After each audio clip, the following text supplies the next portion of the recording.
Hello, everybody, and welcome back into Brainstorm Brewery. It is a very special episode this week, as it always is, but this week we have something very exciting to announce. So for those of you who don't follow us on social media, one, what are you doing wrong with your life? But Missing two, out. we announced something huge this week.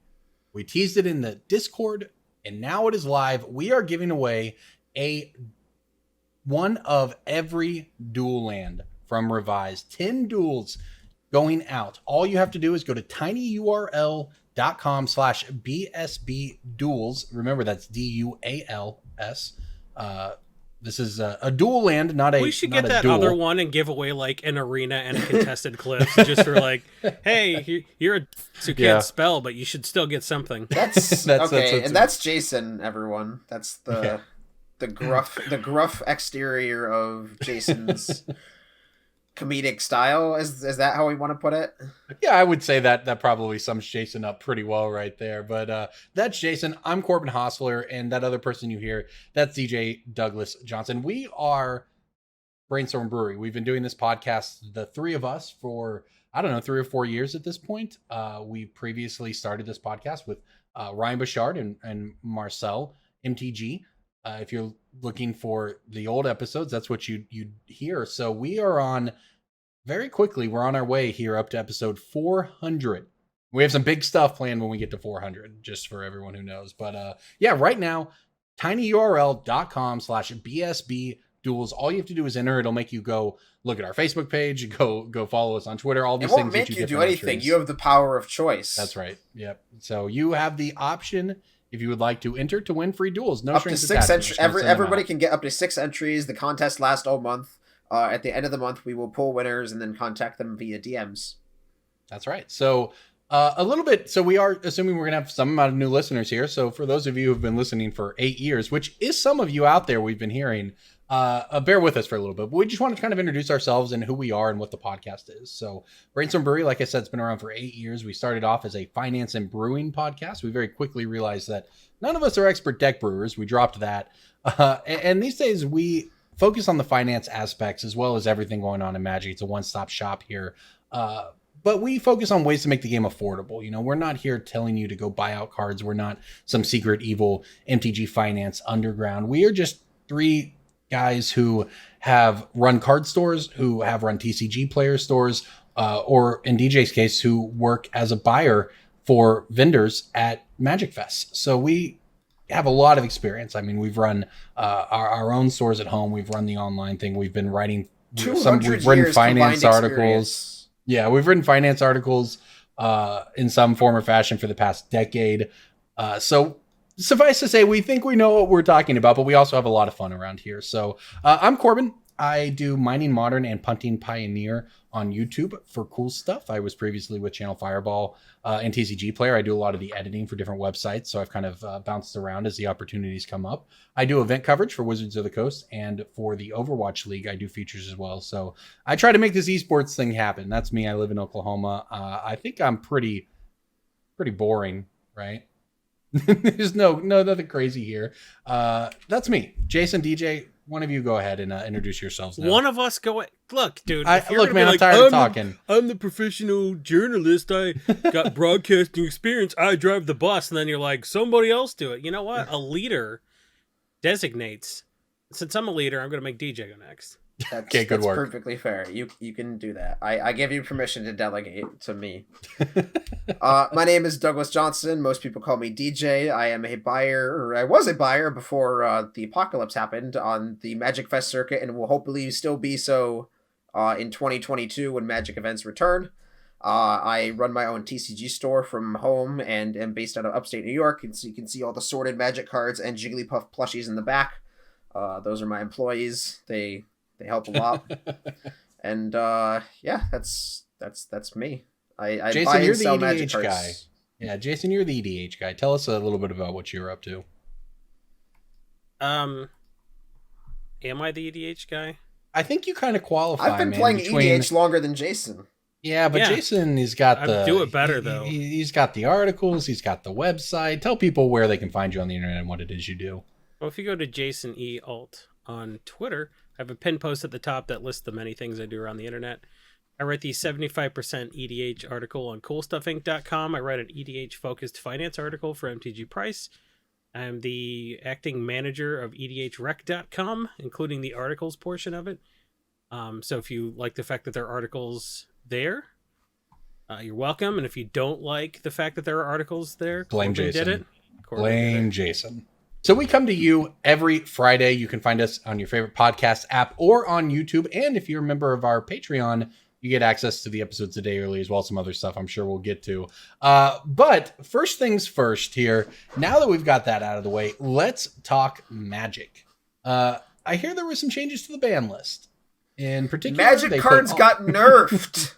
In particular, they put all the companions on it, essentially. DJ is right. They got nerfed. This is not something we see in Magic. This is a Hearthstone thing. This is a video game thing. They literally took an existing mechanic and said, the way it's written on these cards doesn't matter. This is how it works now. So the way it works now, as opposed to companions working how they were printed, is if you fit the requirement, you could just cast them at any point from and outside the game zone out of your sideboard.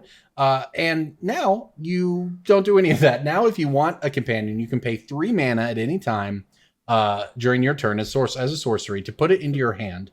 In which case you could then play it. So instead of Lurrus costing 3 mana, it now costs 3 mana to put in your hand and then 3 mana to play it as normal. So this is, I think, unprecedented, or at least close to it. I mean, right? it is unprecedented if you define it as like changing cards playability for like design and intent, like with the intent to balance their playability.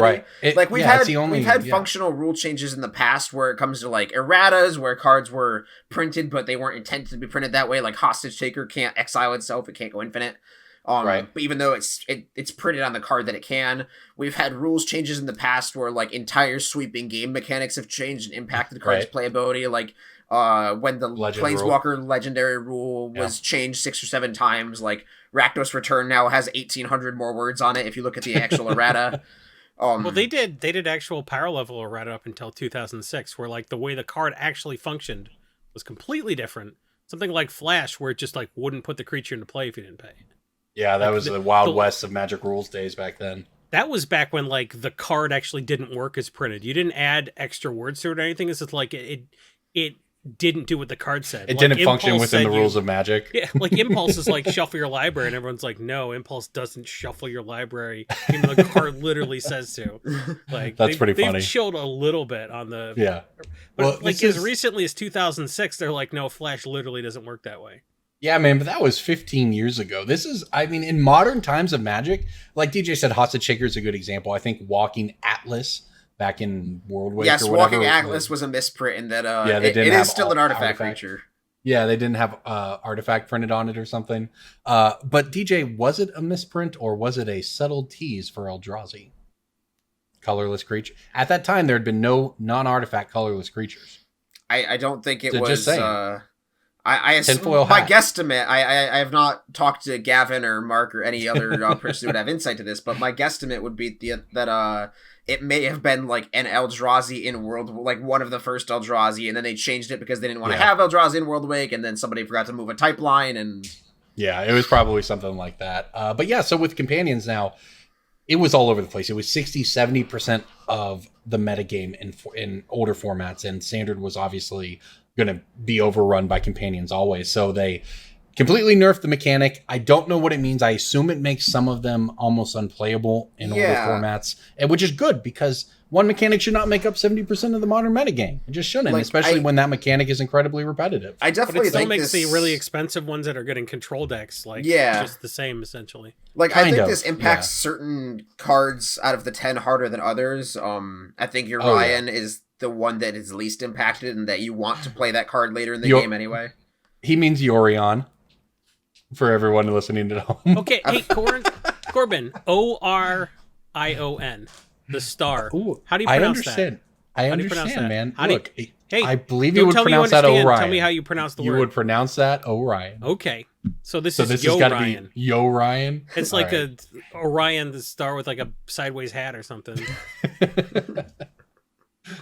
What a dad joke. Corbin completely defanged me for this episode. He's like, we're going to have some new people. Got to be get nice. into the giveaway. They're going to hear some duels. So they're going to listen to the episode. Don't scare everybody off. It is true. I did want to move that. But no, So I mean, I think I made a dad joke. Are you happy? I am. I love it. I'm in on the dad jokes. Jason and I are dads, by the way. Jason has 2 of them hopping around his house. I've got a 4-year-old. So this is occasionally becomes Brainstorm Nursery. But yeah, so that you'd find that in the after hours. But DJ, you're right. Go ahead. I mean, Yorion, as being one that people cast in the later game, seems like it has a better chance of retaining playability. I mean, what do you think has a chance to survive? I think Luris can survive in older formats just because the mana generation can be so high. Right. I think that there's a lot of time where like that card's already just like a value engine for later in the game after you've run out of gas. Mm-hmm. Where you're playing that card. Sometimes you play it on curve, and it's obviously broken when it's played. Like it's broken when you have the option to play it immediately. But yeah, I also am in no way a Magic expert in any sort of constructed format. So take my playability advice with a grain of salt. Well, one of the interesting things I think we'll see here is that I expect the price on these to kind of go down if. Well, that like what some pros are saying. Sorry to interrupt. That is a weird thing, though, because like 6 hours after the announcement, I sold 2 more Lurises. Yeah. Like I sold an extended art foil, and I sold like a foil Japanese one on TCG, and I didn't change their price or anything in response to the announcement. So like I don't know if it was just somebody like I better buying... buy these before they tank. Well, I mean, hey, Luris in particular has a lot of value as just a card, right? If you're playing Commander, you put it in the 99. I mean, it's a recursive thing. It's a recursive creature that allows you to cast a bunch of broken stuff, right? It's a mini Muldrotha. So I would not be at all surprised to see Luris maintain this $5 price tag, but some of the more borderline ones, I would be surprised to see somebody rush to buy the extended art foil 6 hours after the mechanic was changed, though. Like, that's just... I don't know if they were buying with incomplete information. So... Another tangent, when I worked GP Vegas in 2015, was it 2015? 2017? I don't know. They all blend together. It was the one where Aetherworks Marvel got banned. Let's put it that way. That narrows it down. Sure. And like 5 hours after the announcement went live, while I was still in the GP hall, somebody rushed up and bought an entire Aetherworks Marvel standard deck from me. So I don't know if they just needed a 75 to go run in Modern. I don't know if they just didn't check their phone that day, but funny. I didn't dare ask.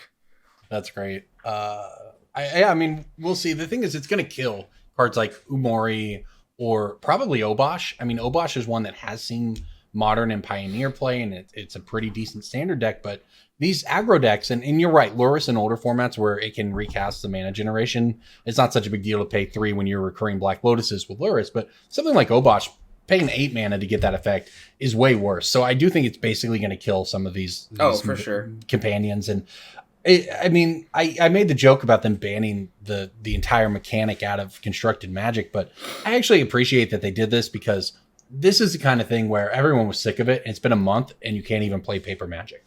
So right, yeah, imagine a year of this. Right. They had to nuke it. One of the other things floating around was the idea that one of the things you could do, this is one of the suggestions I liked, is at the beginning of the game, you could choose to put your companion into your starting hand. In exchange, you would have to exile a card from your starting hand or put it on the bottom. Or on the bottom, that sort of thing. But honestly, I don't think that would have been good enough. I think you still, and then they would have had to do something else. They would have had to start banning cards. Yeah, I think they needed to do, this is kind of, it's not even gimmicky. It's just like really ham-fisted, right?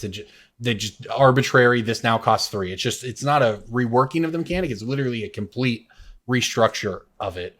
I think that's what they had to do, though, because I do not want to be dealing with this for years to come. I do think Wizards got very lucky in terms of like how this had to play out.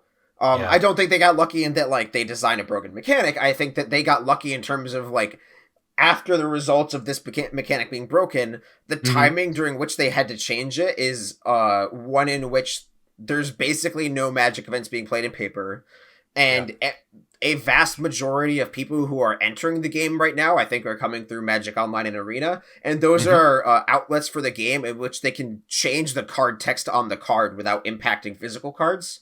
So like you can read a new Obosh on Arena and it says like blah blah blah pay 3. Like there's no misinterpretation of how the mechanic works during this like 365 days or whatever that the mechanic will be played, just because there's such a lack of paper events. So I think they lucked out in that like there's so few new players who are going to be like, I'm going to get some Ikoria packs, and then they open cards and then the cards don't work the way they want to. I think that's that's one of the concerns that Wizards has, is that bans don't impact their standard sales. I mean, the lifeblood of the company is selling a $4 booster pack from the latest standard set.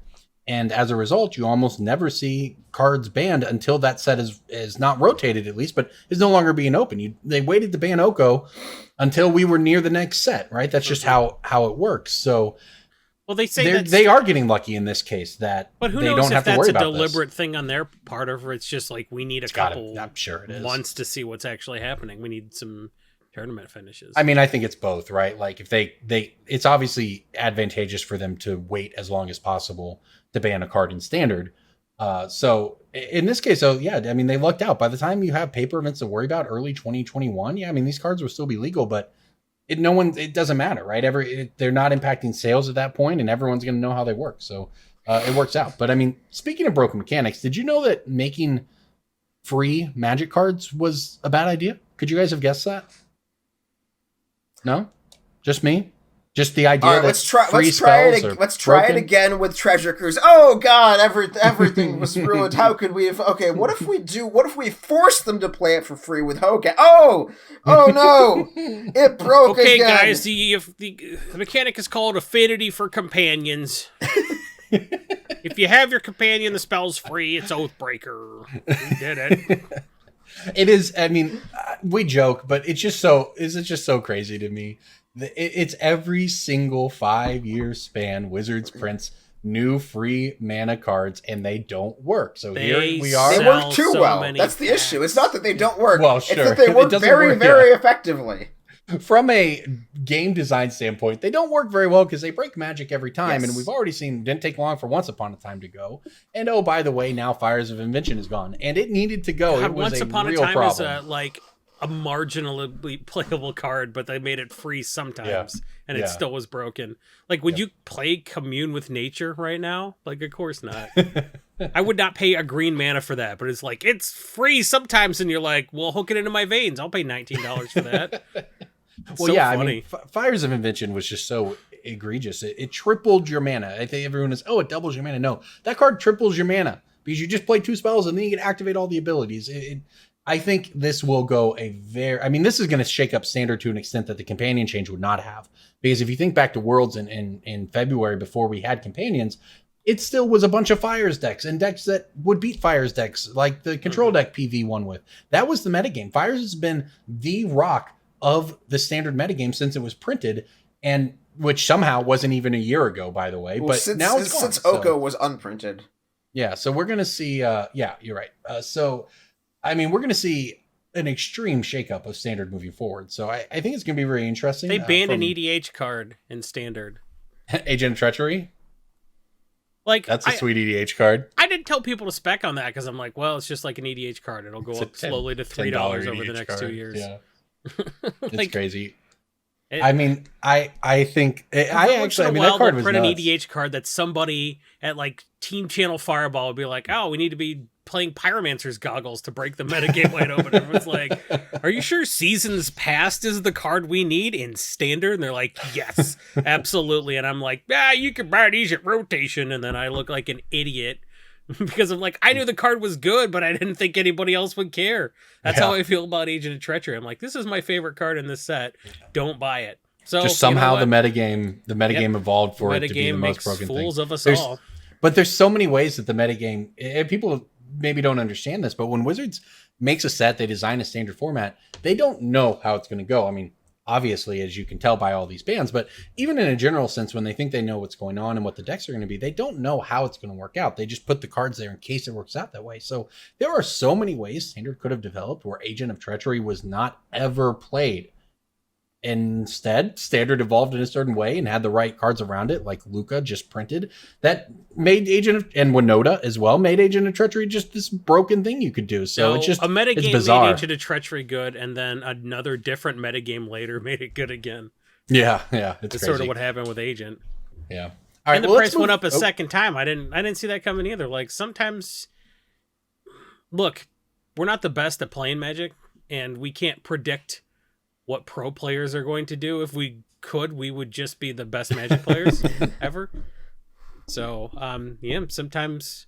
But I am pretty clued in. That was I teased it in the beginning. I mean, I am, and this is scary to say, but there's just no way around it.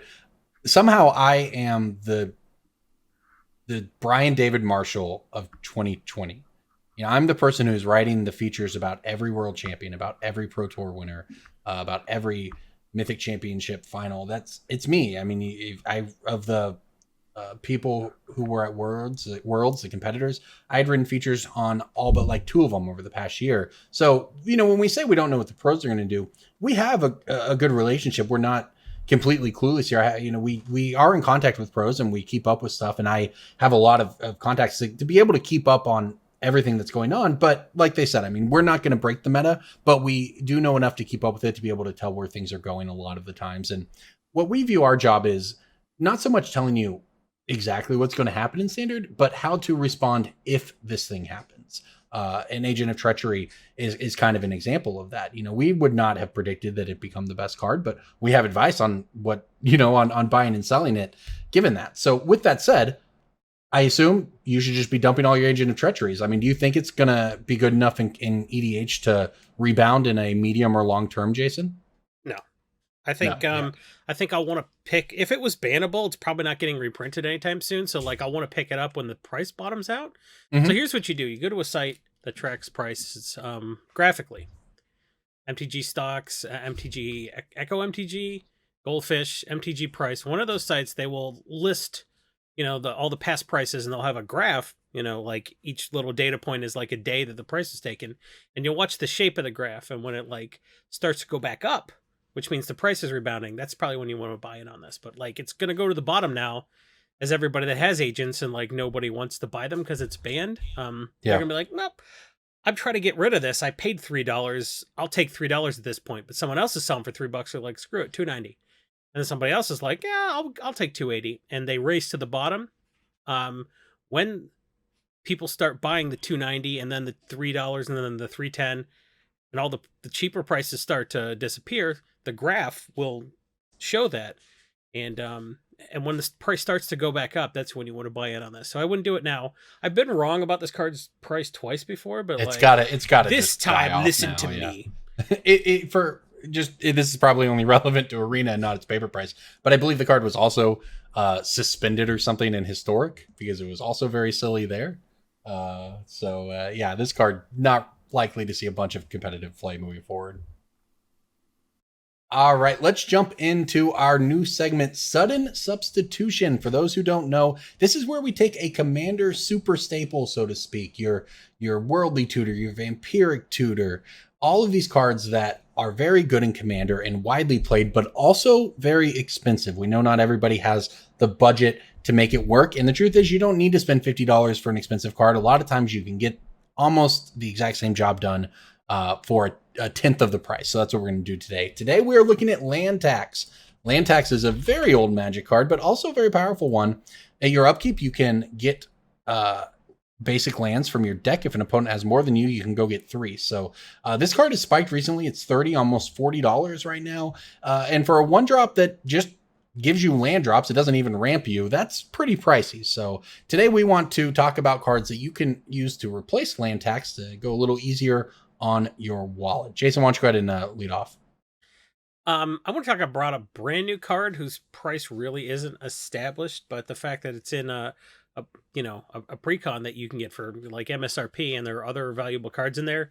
This is kind of essentially free because they're like $40-$45 worth of cards in the pre-con right now.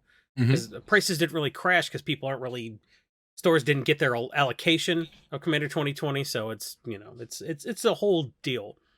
So the price of this card is around $4. And I think that's probably fine. If it doesn't go up, even if it goes down to like 50 cents, you're still okay paying $4 because of the utility of this card. I like Verge Rangers. Verge Rangers. Verge That Rangers, is a new one. It's a 3-mana 3/3 with first strike, so already it has pretty good stats, especially in that Mardu deck. You can look at the top card of your library at any time, which is not the whitest ability. And as long as an opponent controls more lands than you, you may play lands from the top of your library, which is a very not white ability. That's a very green thing to do. So yeah, that's right. It's like the land tax drawback on like Oracle of Moldiah or something like that. So like this is a very cool card. White has always struggled with card draw, but if you can filter lands off the top, it makes your draws more effective. So it's kind of like drawing cards. So green has always hogged this ability, but it's something that white has access to if you fulfill the they have more lands requirement. So Verge Rangers is it's going to do more than a land tax sitting there, because land tax, like, you'll play it, you'll grab 3 lands, and then you'll never activate it again for the rest of the game. Pretty much. Unless you're doing some shenanigans with those lands other than playing them.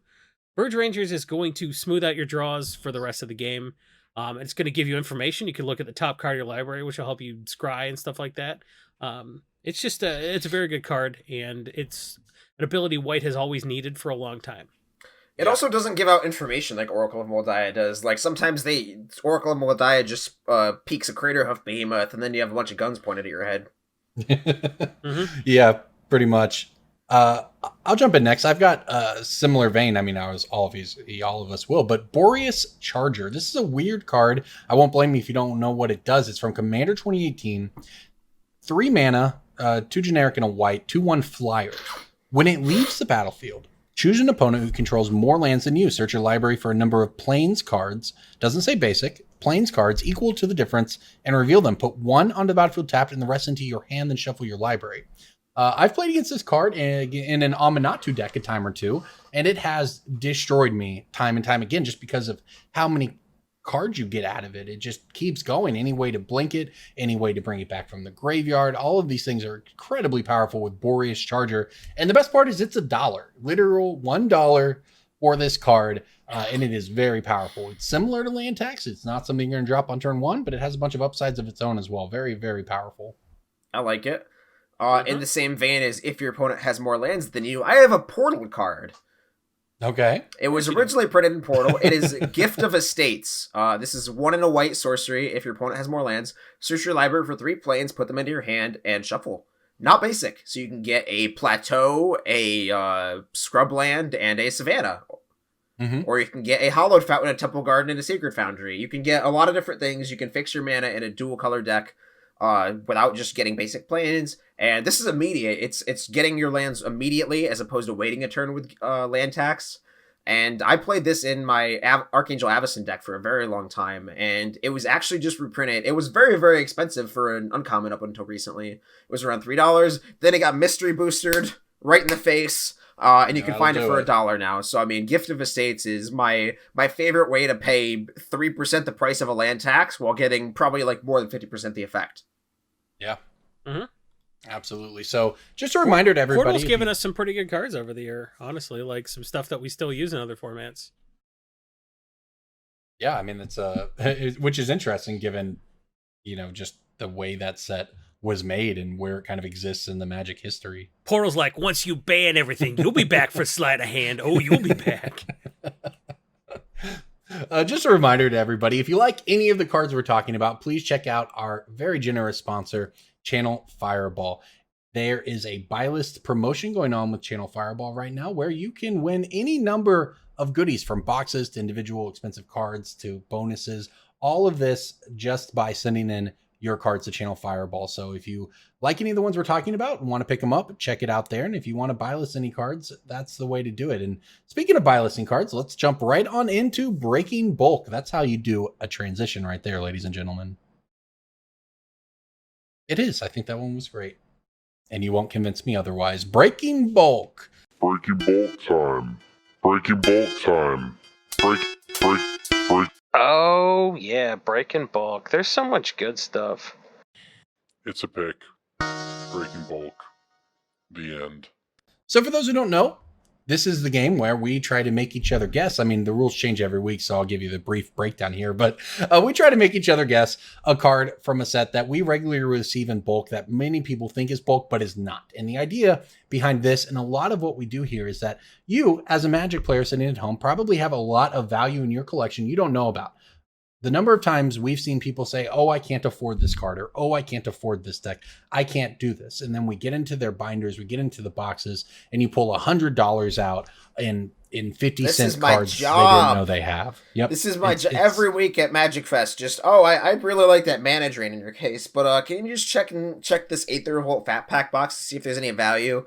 And then the value just flows from commons, uncommons, rares, even mythics that just people thought had been irrelevant in standard, so they're worthless. But there's a lot of value in that. Every Magic card has a value. Everything in Magic has a value. The joke is the D20, the spin downs that are worth money, but it's a real thing. Almost anything in Magic is collectible and therefore worth some amount of money. And that includes weird stuff like empty Fat Pack boxes. It's nuts. So that's the point of Breaking Bulk here. We want to help you find the value in your collection. I want to go first because you guys will not like mine. Neat. So I will give you minimal hints because the card pool for this one is very small based on the number of hints I'm giving you. Okay. It is a mythic from Commander 2015. Come on, man. Which means it's multicolored. I mean, that technically doesn't mean it's multicolored, but it's a mythic legend from Commander 2015. What was 2015? What series of decks was that, Jason? It was the enemy colored decks. Yeah. It was like it was Marin, it was yeah. Oh, okay. I'm in. So this is a mythic that used to be a bulk mythic, and that like Cassetto because of Xyrus. That is a good guess, but that's not it. Is it Mazarek? No, Mazarek has always been worth something. That guy is. Well, I don't know what you could like. You're doing. You mythics, did not so, give like, us a lot here. This card used to be 89 cents a few years ago, and now it is $5. Is it the marquee card or is it included? It's got to be included. I don't think any of the 5 marquee cards are. I don't think any of the marquee cards have ever been bulk. What was your guess? Karlov. Nope. I know that's money. That's worth more than that. Yeah. Just tell me which deck it's in, and then I'll have two guesses. It's the blue-red deck. Oh, jeez. Is it what's his nuts? Thanos? Thanos was Commander 2018. That was like all right. I give up. Arjun the Shifting Flame. Okay. Was under $1. No. It was under $1 for many a year. And then it spiked in January 2019 after Ultimate Masters came out, all the way up to $7, and it has since flattened out at around $5. But this is a card that I will pull out of binders constantly and pay 2s on, and people will look at me with a quizzed look on their face and say, "But that is that really money? I haven't touched that since I bought the Precon a few years ago and I took it out. Yeah, I have my Mizzix's Mastery in my Izzet deck. I've got my Nin the Pain Artist, but Arjun the Shifting Flame is a 6-mana legendary Sphinx. Whenever you cast a spell, put your hand on the bottom and then draw that many cards. And I actually don't know off the top of my head what made this spike after UMA came out. I mean, it was like Guilds of Ravnica and no clue, to be honest. Ravnica Allegiance, like it. I could not tell you which specific legend came out that spiked this to $7, but it has since flattened around $5. And Xyrus has not made it go up in price, actually, surprisingly. So it was Locust God then. It was something, you know. I mean, Locust God was 2 years before that, so you got me. Yeah, I don't know. All right, I'll jump in here. This is a DJ pick. So for those at home, as you can see, DJ likes to make this game exceedingly difficult for us, but which is good. It's learning. I'm gonna give you. This is a red card in Masters 25. Cobalt token. It is the Cobalt token. Exceedingly difficult, everybody. Well, I mean, that one was. It was the DJ's pick of all time. Yeah. That was a layup to show people that this is how this works here. For those who don't know, Kobolds of Kirkkeep token out of Masters 25, literally just the token is worth $2. Mm-hmm. It's because you need a lot of them for Prosh. Yes, and no, you don't, because they just go away immediately. Well, yeah, that's what the dice is for. But yeah, this is a token that's worth $2 that you probably just have sitting in a giant box somewhere. You'll get 75 cents, $1 for it if you're lucky on a buy list. And this is the kind of stuff that makes up money in a collection. This is how, everyone's so upset about the pricing on stuff. And we've talked about that ad nauseum. We all understand and get that. But what maybe people don't understand is that you probably have more than you think. Go dig these tokens out. Tokens from all kinds of sets are worth money. Yes, I think that is one of the ways in which we differ from a lot of the who might self-label themselves as a finance crowd, is that there are a lot of people out there complaining about card prices, and there are a lot of people doing that for right and wrong reasons, and we are more in support of reprints than anyone just because of the way it supports our business models, but we are also the crew that will teach you how to play within the locus of control that you currently have. Yeah. And maximize the amount of value you can get out of your collection. There's enough people out there yelling at $2 isn't crazy. The fact that literal Kobolds of Care Keep from 1994 is $1.50 is crazy. Yeah, that is pretty crazy. But yeah, I mean, look, we figure, following up on what DJ said, we figure there's enough people out there shouting at Wizards, and it's not our job to defend Wizards either. But what we do want to do is try to give people the tips and advice and the know-how to work within the system we have while advocating for a better system. We get that Magic is an expensive game. We get that the people who visit our Patreon and give us money are adding another expense. And we understand that not everyone can do any of those things. We understand not everyone can be a patron, even if they love the podcast. We understand that not everybody can afford $300 booster boxes. We understand that not everyone can afford a modern deck. We can't change any of that. And us spending an hour on every podcast yelling at Wizards, and we do that plenty, but that's not going to get us anywhere. So what we want to do is help you. It'll get us somewhere on Twitter and YouTube. Well, it may or it may not, but it's certainly not helping anybody listening to this podcast. So what we want to do is help you with the cards you do have and what you can control. So Jason, why don't you go ahead and jump in with your breaking bulk? I don't even want to do it anymore. Like, you just gave that lecture. I was like, this is what happens at the end of the episode of Full House. Danny Tanner just hugged everybody. It's like, well, you shouldn't have pretended to be 16 and wrecked the car to the garage door because you didn't know to... That's a thing they probably did on that show, right? I never watched. I did not watch that show, man. I don't know. I feel like there was like an episode where DJ's like, I'll just sneak the car out. And then they forgot to put the garage door up. And then they're like, oh, the car's wrecked. We got to get Uncle Jesse to repaint it. Didn't they live in like San Francisco? So maybe she didn't put the parking brake on and the car just like... Yeah, the car's gone forever. Just went down the hill. Yeah, so Full House sucks, and this card doesn't suck. Okay. See, Corbin, that's how you do a transition. Yeah. Smooth as silk. Smooth as a car in first gear, just gliding down the hill and out of sight in San Francisco. This is a black uncommon from 2019. Commander 2019? Black uncommon. Core set 2019. Core set 2019. The year 2019. All right. A black uncommon from Core set. Citrus Supplier. Not necessarily. I couldn't believe how much this card was. It's like a slam dunk because everyone's like, yeah, I picked this set. I know this. But if you don't pick the set, you probably have a bunch of these either from a deck you tore apart or just like in your binder. And then you're like, they went to nothing at rotation. It's $2 or $3, right? Yep. I guess Hogak got banned. I should throw him in my bulk box. Yeah, that's exactly what happened. That card, I mean, it's actually interesting because even before Hogak, that card reinvigorated. It created a modern archetype. It created the Vengevine decks, and people have been trying to play Vengevine ever since Modern was created, but it basically wasn't until Stitcher Supplier came out that you had the red-black Vengevine deck, essentially, that played Bridge from Belows and Hangerback Walkers and Walking Ballistas to play on 0 just to be a broken Vengevine deck. That's what it did. And eventually that became Hogak, and then they banned Faithless Looting and Hogak, etc. But Stitcher Supplier was a huge player in Modern. This card is a 1-mana 1/1 that says add 3 mana to your mana pool when it enters the battlefield. And when it leaves the battlefield. Or dies. Essentially for delve purposes at least, what it does is it mills you 3 on the way in and 3 on the way out. Anyways, card is crazy. What's it worth, Jason? Depends on who you ask. TCG players got it for like $250. Yeah, that's what I thought. That is a great one, and it is almost certain that some of our listeners have Stitcher Suppliers sitting around at home. That's a great one. But TCG Player is not the only place you can buy copies of these cards. If you head over to our sponsor, channelfireball.com, you can buy Stitcher suppliers when they're in short Stitcher supply on Channel Fireball.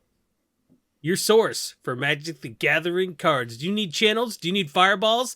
They have both at channelfireball.com. Put them together. Pay $19 life. Channel some channels, and then fire some balls with Channel Fireball. We have all the balls and all the channels. You'll be on fire when you order our single cards at the website channelfireball.com. Your fire channel needs. JJ is our editor, everyone. So JJ, I need you to take what Jason just said, clip it out. That's the new ad read from now on. That's good ad copy. That is the only ad read we'll ever need. Fireball. I think that was a Rick and Morty commercial. That was great. All right, let's take a couple questions here from Twitter before we get into our last segment of the week. So one of the things we've done is we're trying to up our engagement online. So we polled Twitter users tonight. Typically, we ask people to send us emails. So if you want to send us an email and have your question read on the cast, you can send it to brainstormbrew@gmail.com. We do favor patron emails over non-patron emails, but we try to get to all of them eventually. So let's go ahead and tackle a couple from Twitter.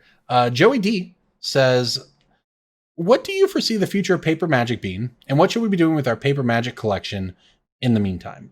I think this is basically asking about the pandemic and how this has affected Magic and how we think it's going to continue to affect Magic.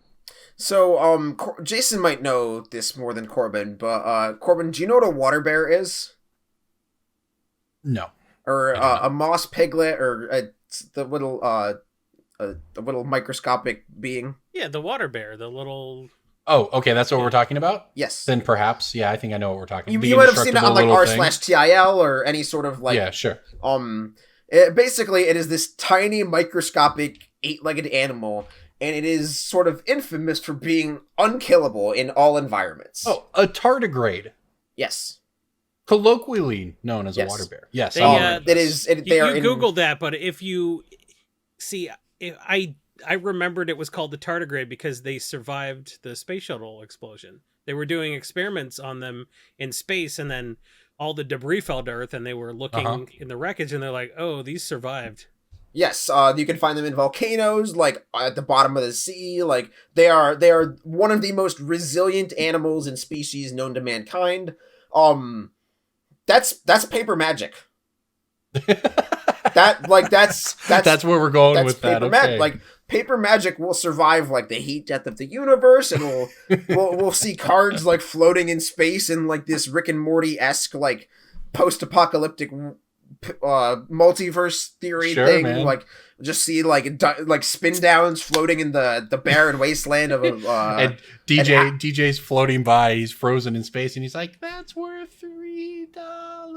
Yeah, exactly. Like yes, that's paper magic. So, like Cyclonic Rift is $40 now in the middle of an apocalypse. Like that's just that is the world we live in, and I do think that if you are not planning on playing paper magic anytime in the near future, then you could reasonably downsize your collection to what you're playing with or what you plan to use in the future. It may help you reevaluate your priorities, and maybe like if you still want to play Magic, like migrate your collection online to Moto or Arena.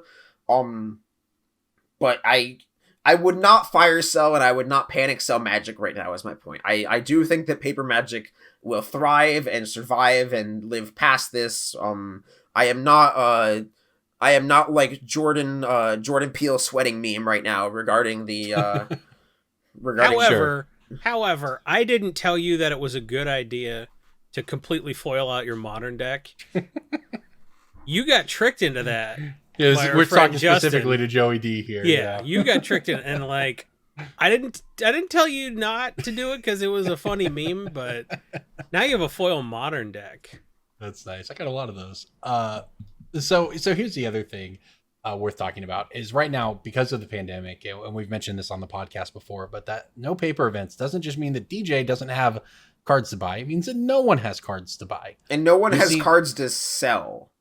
Yeah, no one, like the entire ecosystem is heavily reliant on these paper events where your buddy who dropped out of the GP, missed out on day 2, goes and sells off their deck, goes and opens up their binder. People need dinner money. People need gas money to get home. They need hotel money. This is all necessary to the market. And the reason we're seeing $40 Cyclonic Rifts is because those events aren't happening. No one can get cards. So, in the short term, Magic cards are going to keep going up. And in the longer term, one of the things we're looking at right now is obviously the US has the highest unemployment rate since the Great Depression.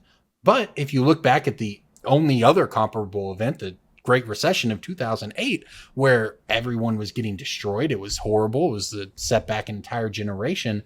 Magic did great. Magic went up in price. It got popular. A lot of people did it. There was this whole thing where basically, if people didn't have money to go out to bars, I guess they had money to sit at home and play games. You actually saw a resurgence of board games, and that helped out Magic as well. So I think that I'm with DJ. I mean, I not only do I not see any reason to worry necessarily, like I don't see reasons to worry. I actually have reasons to be optimistic that cards are going to appreciate for the next 6 months. I mean, it's literally June 1st when we're recording. They have canceled all paper events through the end of the year, and we don't know what next year is going to look like. There are going to need to be some incredible changes to make the market work the deeper we get into this. That means stores online are going to be upping their buy prices on cards. That means the retail price is going to continue to go up.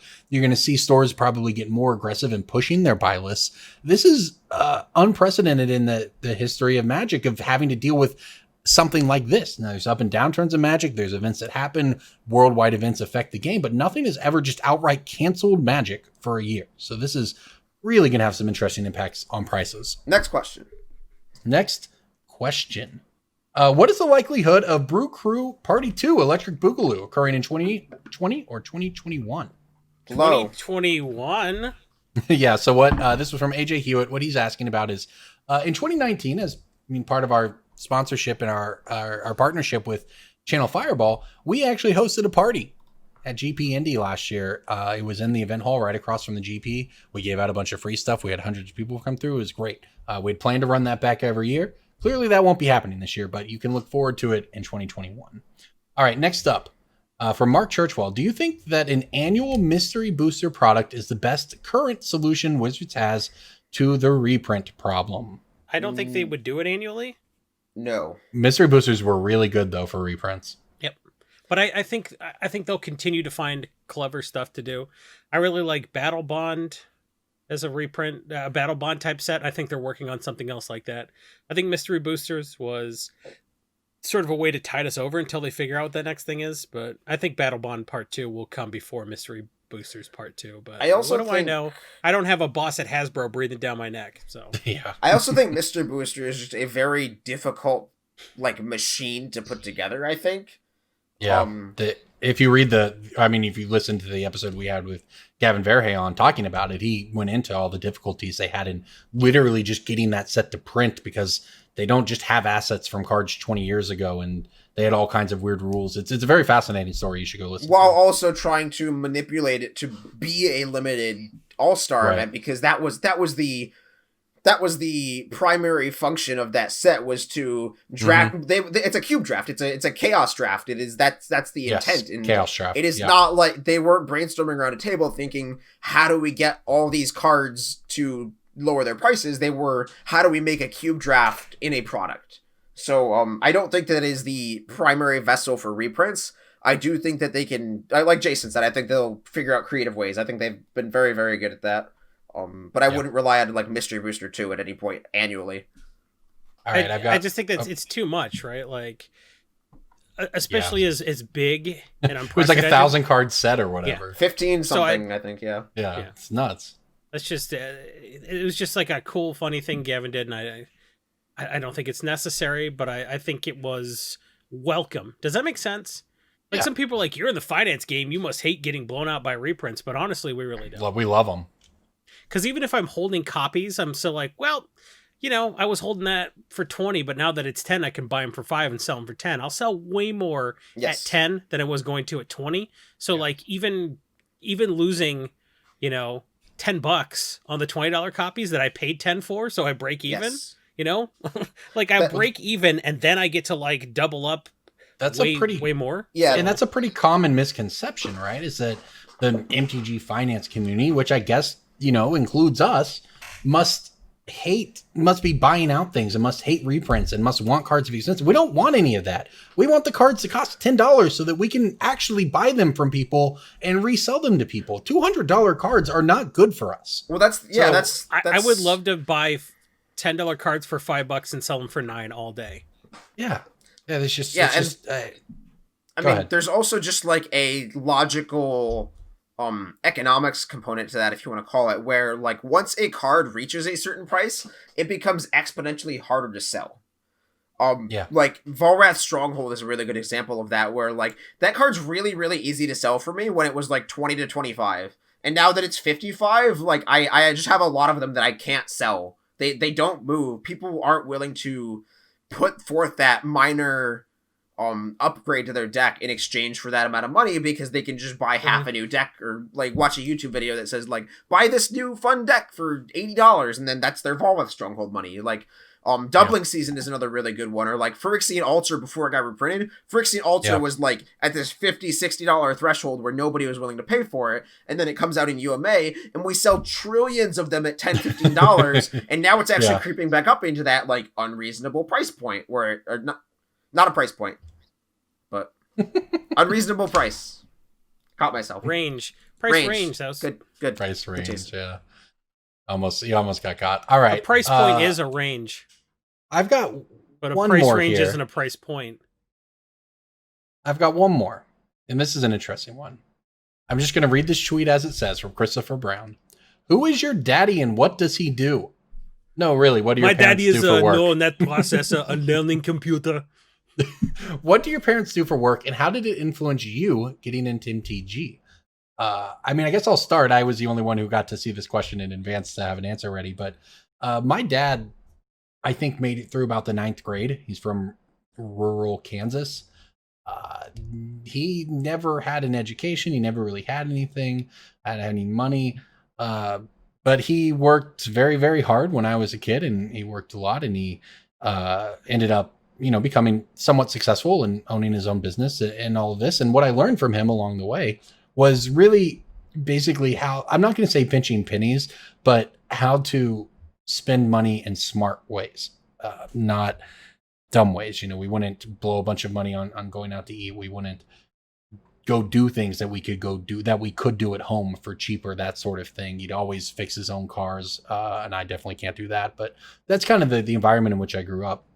So when I came to Magic after college, I played basketball in high school and college, and I needed a competitive outlet. And basically that's what Magic became for me when I stopped playing.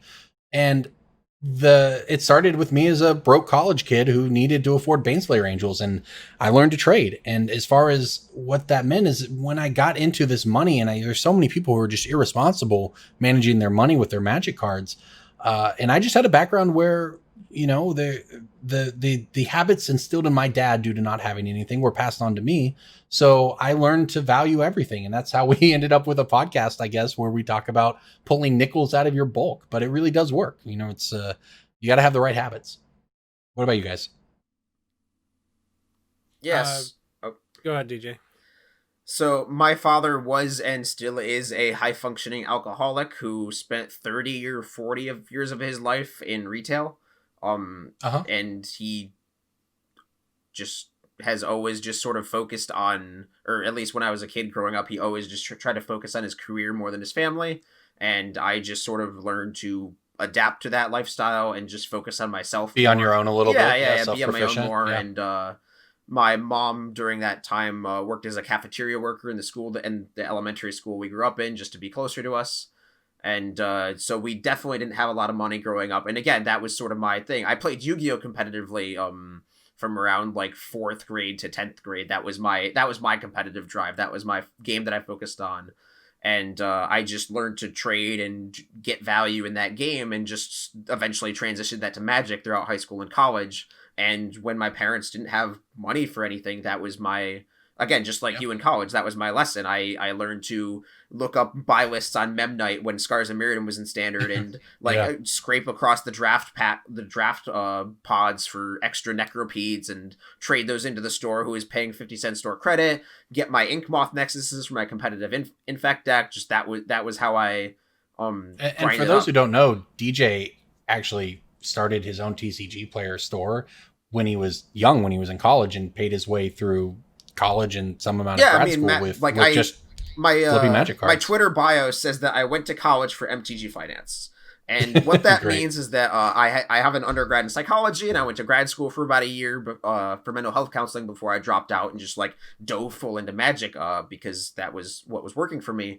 It's worked out all right for you. Yeah, I mean, but what I mean by that I went to college for Magic Finance is that I spent a significantly more time during my 4 years of undergrad just focusing on Magic, buying and selling cards, just constantly trying to make the most out of the money I had instead of going out and partying and spending money on alcohol or food or whatever. And just every free time and every ounce I had of extra capital just went toward driving 3 hours to buy Magic card collect. I sound very bootstrappy, I understand that, but like that was just my... It's a common thread for people who do the kind of thing we do, right? Like, and that's something we talk about on this podcast a lot, is that a lot of what we do and what we teach people isn't about beating the market or being geniuses or being buyouts. It's just about working hard and making the last 10% out of someone else's cards when you buy their collection, that sort of thing. Yeah, so, we all have a similar background, and people who get into it, that makes sense to me. Yeah, and if your goal is to play Magic, you buy wrong and sell wrong because of how buying cards to play with works. And we just tell people to break those bad habits, and you suddenly have twice as much money as you used to. Yeah. Jason, what about you? What does Mr. Alt do? I grew up kind of privileged, so like we had money. I just got into this because it was fun.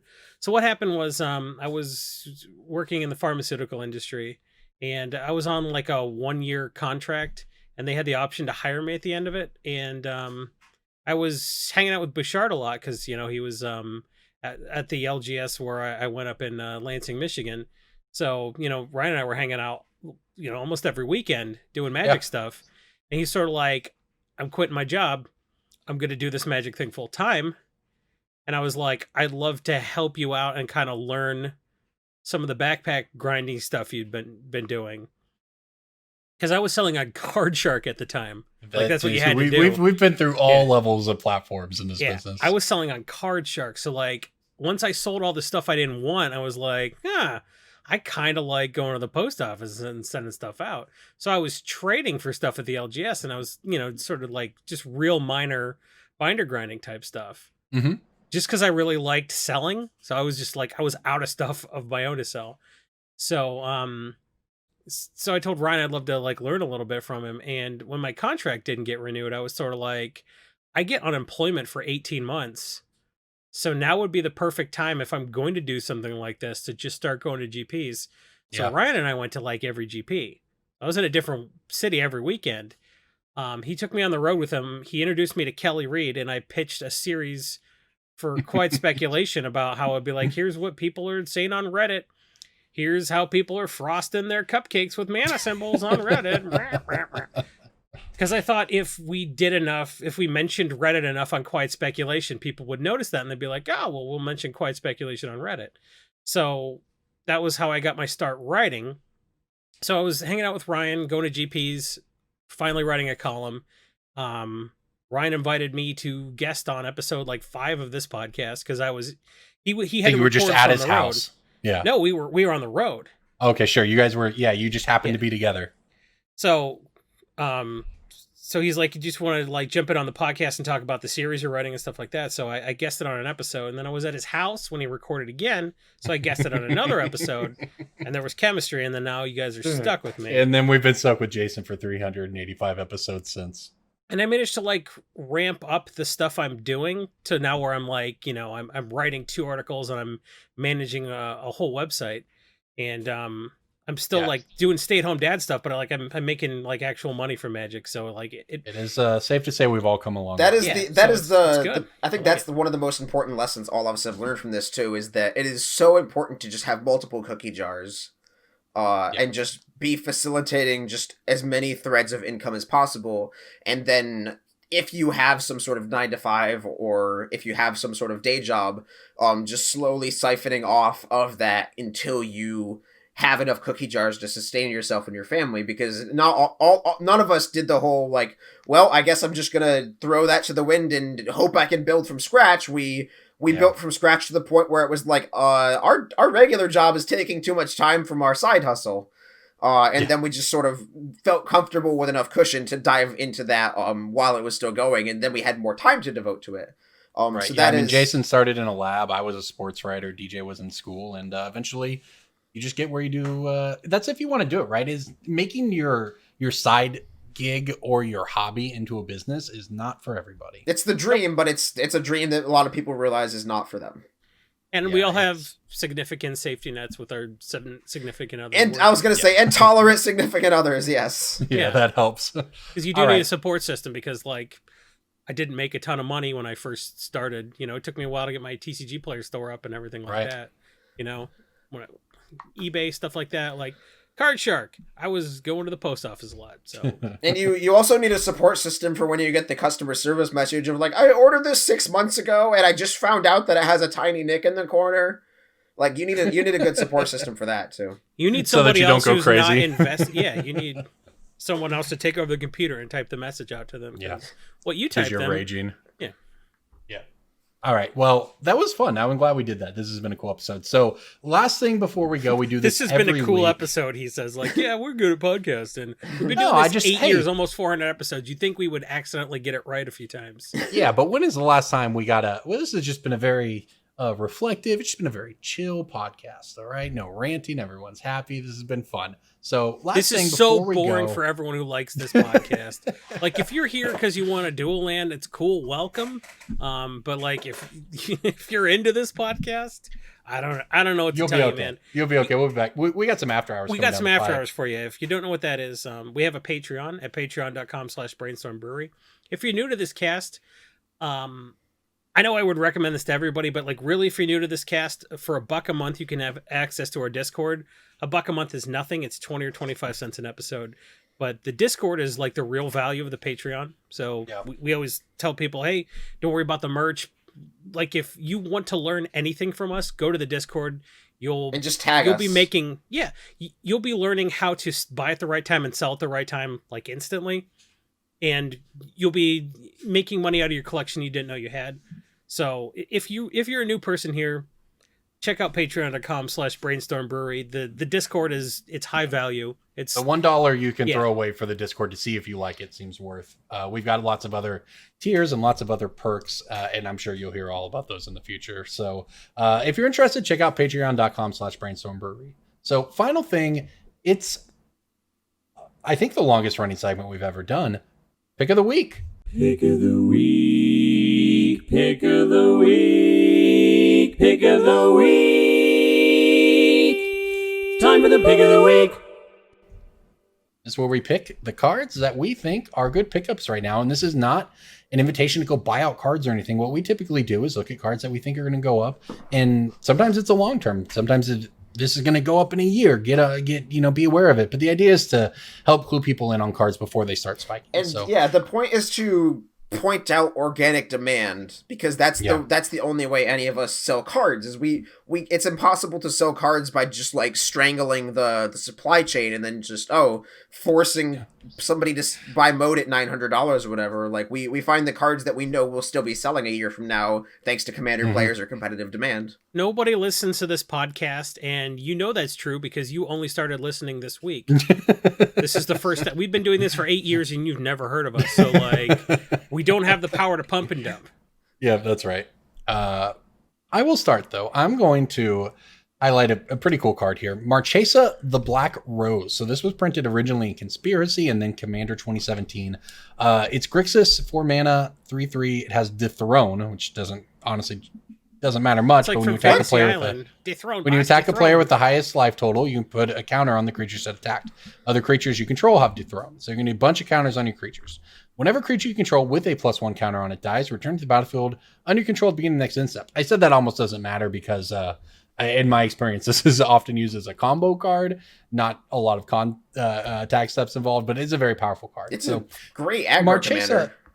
Yeah, I mean, look, the card is legitimately very good in a lot of different ways, and that's why, despite the reprint a couple years ago, it has climbed recently from about $2.25, $2.50 to $3 over the past month. And what that means is you start to see that graph. It creeps up 3% at a time for a month, 3% a week for a month, and all of a sudden it's up 10%, and then people take notice. It'll be $5. So yeah, I mean, this card is heading to $5. If you have any interest in Marchesa of the Black Rose, now is the time to pick them up because it seems to be on the way up. I like it. I had a Marchesa deck for several years, and I miss it sometimes. It was a very fun aggro deck. It's a lot of fun to play Pyre Heart Wolf and Commander and have people ask to read it. DJ doesn't know how Magic cards work because he took a deck apart. Yeah, no kidding, right? I don't ever do Hey, that. look at me. I'm an EDH player, and sometimes when I want a card that's in a deck, I take the deck apart. I literally have What is wrong with you? I literally have the like 68 card Tree Folk deck. That was the first deck I ever built in Magic, sitting in a box across the room from me right now. I'm pretty sure it's got all the expensive cards in it. Still, That's cool though. It's just I just never take anything apart. I've Might sold be a my whole hoarder. collection twice. I might be a hoarder. All right, I've got a pick that I really like this week. Sometimes I'm just like, yeah, it's this is the pick, you idiots, buy it. But I actually really like this pick. Golos Tireless Pilgrim has been by far one of the most popular 5-color commanders in the past several years. And I know that doesn't mean much because there's been like 95 5-color commanders printed in the past couple of years. But Golos it's so open-ended and powerful that it just fills so many roles, and there's no way you can go wrong by putting this card at the head of your deck. And it goes in the 99 of any 5-color deck because it fixes your mana. Yes, By the time you have Wooburg, your mana doesn't need fixing, but like it gets you your crazy utility land. yeah, It's a your sweet mana card. doesn't need fixing, but you can for some reason play Cabal Coffers Urborg in Golos decks. Like that's just the nature of the beast. And I mean, it's a 5-mana 3/5. It's got fine stats. It lets you play cards for free after you stack your deck. It's just got so many things going for it. This was another standard broken card. It was quite broken, yes. It happened to before be it good was with Field of banned. the Dead, but this is just it's Field only was it's only banned, $2 or whatever. $3 right now, and this is a card that I think we will look back on fondly in a year or two once the pandemic is less destructive, and we'll go, wait, has Golos always been $6 or $7? Is that a thing? Because I mean, Core Set 2020 was not opened as much as the other sets around that time of around that year, and Golos is just, I think, a slam dunk pick. If you pick a few of them up at $3, throw them in a box, you'll be more than happy to open that box in a year or two. Well, this is a great pick because a couple months ago this card was about $2, and now it's $2.50, and that's exactly what you like to see because if you're ahead of these things, and this is why we do this, why we look at these cards all the time, and why we do pick of the week, so you don't have to look at them. You see the small spikes, and they lead to the big spikes, and then people are like, a year from now or 2 years, whatever, somebody be, well, why was Golos bought out? No, it wasn't bought out. It's been climbing. You could have got in on it now instead of 2 years from now. So, Jason, nobody can tell you more information about whether a card was bought out than someone like DJ who has 13 copies of Golos and he sold them to 5 different people. Yeah, that's kind of what happens. What are you looking at this week? I got a card that's like not $3, but also like is as cheap as it's gonna be.